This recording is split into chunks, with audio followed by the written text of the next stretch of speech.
राम राम भाई सभी साथियों को एक बार फिर तो स्वागत करा भाई आपके अपना यूट्यूब चैनल टेक्निकल जॉब में भाई। जैसा कि साथियों आप सभी को पता है टेक्निकल जॉब यूट्यूब चैनल लगातार टेक्निकल संबंधित टेक्निकल वाले साथियों के लिए हर बड़ी छोटी इन्फॉर्मेशन समय रहते पहुंचाता रहता है। तो साथियों इसी कड़ी में एक बार फिर से हम बात करेंगे HSC ALM से भर्ती में कितने साथी होंगे बाहर भाई, ठीक है, और कितने नए साथियों को मिलेगा ज्वाइनिंग का मौका, इसके ऊपर में विस्तारपूर्वक चर्चा करेंगे।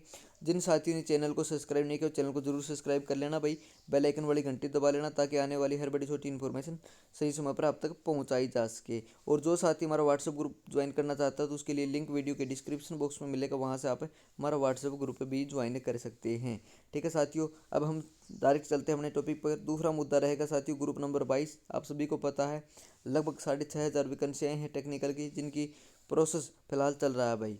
तो यहाँ पर एलएम की बहुत सारी वैकेंसियाँ हैं, एसए की भी हैं। भर्ती की कट ऑफ को लेकर बहुत सारे साथियों का इंतज़ार है भाई। क्या जितने साथी डॉक्यूमेंट वेरिफिकेशन में बाहर होंगे उनके स्थान पर मिलने वाली जगह जिन साथियों की ज्वाइनिंग होगी, क्या उसमें कट ऑफ में कोई प्रभाव हमें देखने को मिलेगा या नहीं मिलेगा, सबसे बड़ा डाउट ये है साथियों।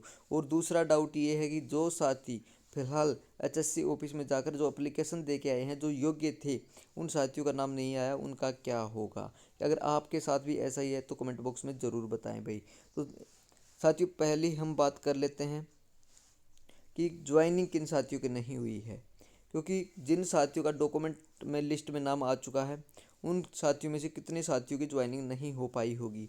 तो साथियों सबसे पहला प्लस पॉइंट ये है जिन साथियों का नहीं हुआ उनके लिए कि साथियों डॉक्यूमेंट वेरिफिकेशन की जो प्रक्रिया जो ज्वाइनिंग के समय अपनाई गई है उसमें जिन साथियों के पास +2 जिन्होंने लगाई हुई थी के साथ में ITI थी, उसमें कुछ साथियों के पास क्या था, ITI का फर्स्ट सेमेस्टर था, किसी के पास सेकंड सेमेस्टर था, उन्होंने CET का एग्ज़ाम दिया हुआ था और वहाँ पर उन्होंने सेकंड एग्ज़ाम में भी पार्टिसिपेट किया है भाई कहीं ना कहीं।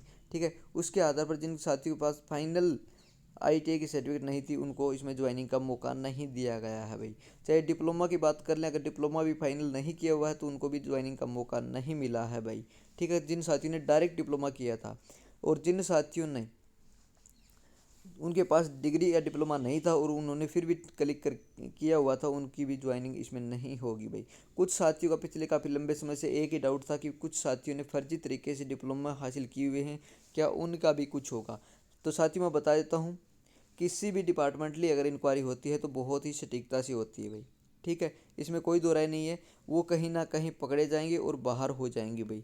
और उनको पहले ही इस बात का अंदेशा हो जाता है कि ये डिप्लोमा ये डिग्री कहाँ से की हुई है और कहाँ इसको वेरीफाई करवाना है, कब इसको वेरीफाई करवाना, वो सभी चीज़ें डिपार्टमेंटली देखी जाती हैं। अगर उनमें कुछ भी खामी पाई जाती है तो उसको तुरंत प्रभाव से बाहर कर दिया जाता है। हो सकता है साथियों जितने साथी बाहर हुए हैं लगभग हम मान सकते हैं कि इसमें ज्वाइनिंग के समय कुछ साथियों के ट्रेड दूसरी थी, उसके कारण भी उनको ज्वाइनिंग नहीं दी गई है।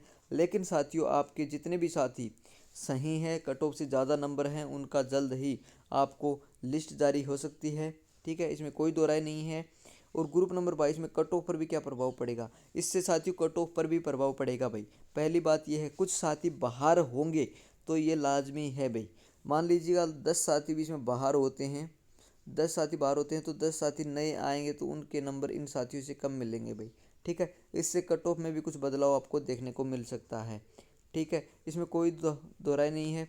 लेकिन मैं तो एक बात कहूँगा साथियों आप सभी के लिए कि अगर आपका 1 नंबर से 2 नंबर से 3 नंबर से कोई साथी रहा है तो अच्छे नंबरों से अच्छी तैयारी थी साथियों कहीं ना कहीं उनकी, क्योंकि पहले उन्होंने CET को भी क्वालिफाई किया है, उसके बाद में CET सेकंड जो एग्ज़ाम हुआ था उसको भी कहीं ना कहीं उन्होंने क्वालिफाई तो कर ही लिया था, लेकिन वो फाइनल लिस्ट में रह जाते हैं। तो साथियों मैं कहूँगा कि हरियाणा में काफ़ी लंबे समय से ये भर्तियाँ इसी तरीके से प्रोसेस में आई हुई हैं। पहले आपने देखा होगा 198 पोस्टें आई थी DH की, उसके बाद में 1307 UH की आई हुई थी। अब एक बार फिर से आपने देख लिया 6000 पोस्ट 6500 पोस्टें आई हुई हैं।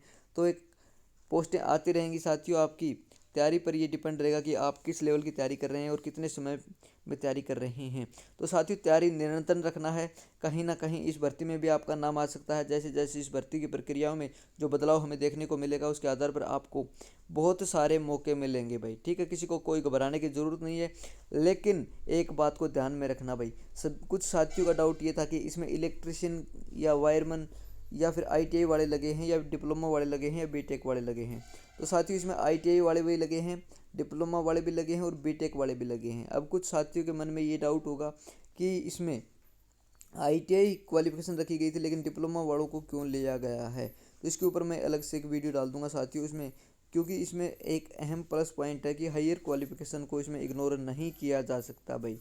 ठीक है, सभी साथियों का यहाँ पर भी डाउट क्लियर हो चुका होगा। कितने साथी बाहर हुए होंगे, कौन कौन से साथी बाहर हुए होंगे। कट ऑफ का भी डाउट क्लियर हो गया होगा कि कट ऑफ भी कुछ गिरावट आ सकती है। लेकिन जिन साथियों की ज्वाइनिंग हो चुकी है उनके लिए भाई जल्द ही उनके स्टेशन अलॉट कर दिए जाएंगे, यानी उनको सर्कल दे दिए जाएंगे भाई। ठीक है, और आप हमारे चैनल से भी जुड़ सकते हैं जिसका नाम है टेक्निकल जॉब। और ज़्यादा जानकारी पाने के लिए साथियों धन्यवाद साथियों। इस वीडियो में इतना ही।